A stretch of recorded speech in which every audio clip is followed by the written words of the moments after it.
এইমাত্র অপবিশ্বাস কালো রঙের পোশাক পরে এবার ফিটনেস দেখিয়ে ইতিমধ্যেই সাকিবকে চমকে তুললেন অপবিশ্বাস।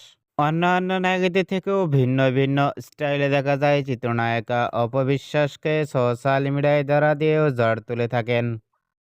অপবিশ্বাসের ভেরিফাই ফেসবুক পেজে এই ছবিগুলো আপলোড দিয়ে মুহূর্তের মধ্যেই সোশ্যাল মিডিয়ায় আলোচনায় ট্রেন্ডিংয়ে দেখা গেল অপবিশ্বাসকেই নিয়ে। অপবিশ্বাসকে অনেকটাই সুন্দর লাগছে এবার নতুন স্টাইলে। অপবিশ্বাসের লুক ও ফিটনেস দেখে ইতিমধ্যেই ভক্ত ও শুভাকাঙ্ক্ষীরা অবাক হয়ে পড়ছেন অপবিশ্বাসের লুক ও গেটআপটি দেখেই। অপবিশ্বাসকে এবার নতুন স্টাইলে ইতিমধ্যেই পোশাক পরনে লুক ও ফিটনেস দেখে আপনাদের কেমন লাগলো নিচে কমেন্ট বক্সে জানিয়ে দিন আপনাদের মতামত।